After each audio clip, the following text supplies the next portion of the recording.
Hi, my name is Attorney Walter Rudolph Hnot III, and I'm with Disability Resolution PA. When should I hire an attorney for disability benefits SSI SSDI in 2019? Okay. This is a simple question. If you're asking yourself this question, then you've already answered it. If you're one of those absolute idiots who's going, nah, I can wing this. We're not building a wooden bench here. We're not. And if you're sitting there going, oh man, a wooden bench is a lot of work. We're not building, right, a birdhouse. This is not a DIY project.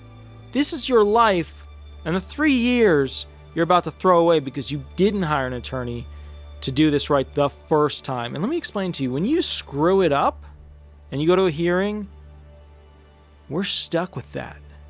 Every appeal thereafter is stuck with that. If you didn't submit the documents at the right time before the hearing, given the allowance of 15 days after the hearing, whatever, 10, 12, whatever the judge gives you, 2 weeks, we're stuck with that.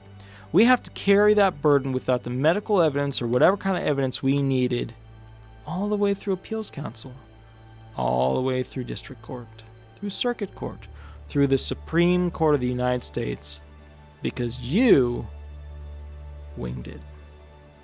Let's talk about the wing theory. It is fun to have wings. I know that because I've seen commercials on it. It is not fun to lose 3 years of your life. When should you hire an attorney? You already know the answer. The moment you want to file for disability benefits, hire an attorney. Ask them every question that's on your mind, then fill out the forms and have them review the forms and submit them, because you will put stupid crap on those forms. You will. You won't even think. You'll be like, oh, I love to play hockey and I have 13 pets. What you fail to say is that you played hockey 30 years ago and you only have one pet left called gerbils, your goldfish. We love gerbils. So at the end of the day, I think it's really important that you just stop, think, use the brain. If you can't use the brain because you're disabled and, concentration focus, difficulty with instructions, I understand. So then stick with the bright line, hire an attorney immediately. Now, what is this thing in 2019 about? Should I hire an attorney? Should I hire a non-legal rep? Blah, blah, blah, blah, blah, blah, blah. Be really careful about this. The hospitals have, it's illegal to do this, just so you know. But they're still out there, but the hospitals are starting to get rid of them. They'll have like Champion Disability. Champion Disability is doing an illegal practice where they have a group that's in the hospital that's basically getting these people set up to call to sign up for disability benefits.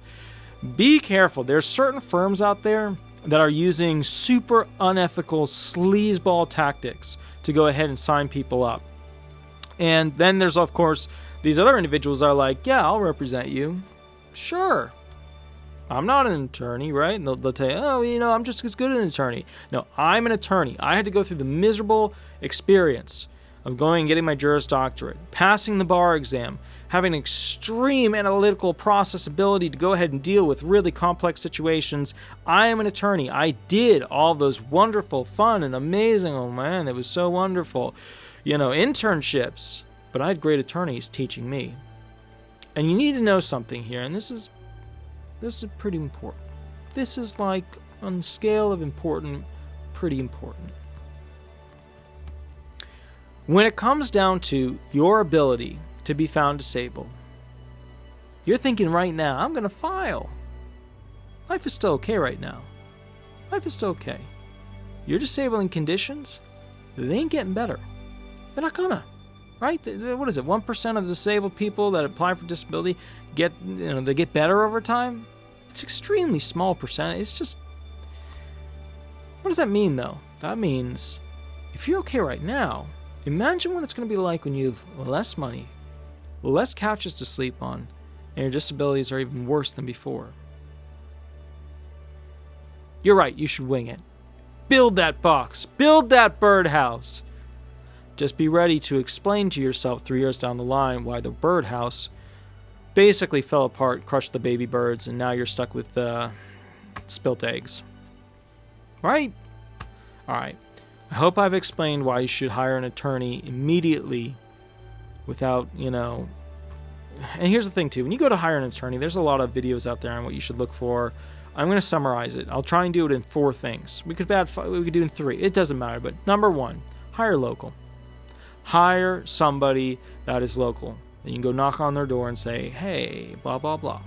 Number 2, hire somebody that you connect with.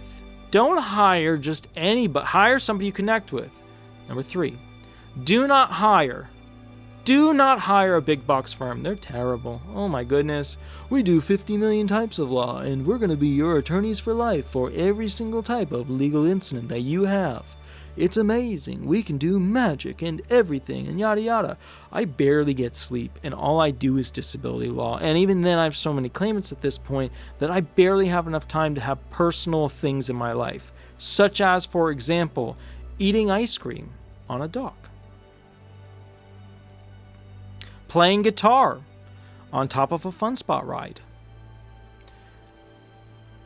Drag racing in a Prius. Important things and features that make me a human being. I don't get a lot of time to do. Now, let's put on top of that. Okay, so now let's say I'm gonna do medical malpractice, personal injury, product liability, veteran affairs, maritime law, blah, blah, blah, blah. I can't do all of that stuff. I already have a zillion clients that are in this because I have a program for this. And if I didn't have that great program backing me with all the things that I've already developed, I couldn't have all these claimants. So when should you hire an attorney? Oh, number 4 was you have to hire an attorney that has a system set up that specifically practices and all of these things and yada yada. When should you hire an attorney? I guess that was number 4.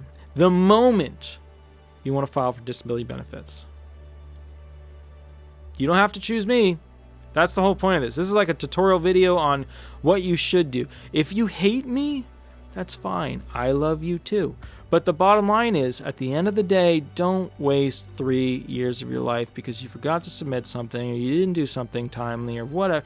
Don't be that person, because look, at the end of the day, if you got a non-legal rep and they screwed you over, they're not going to give a damn. They're not, unless you get some agency to go after them, in which case most of them won't even. They just don't even spend the time. Care about your future. Protect your future. Get the benefits. All right? My name is Attorney Walter Rudolph Hnot III. If you want a free consultation, custom video, up-to-date information, blah, blah, blah, give me a call, shoot me an email, and we will go from there. All right? Thank you so much. Bye-bye.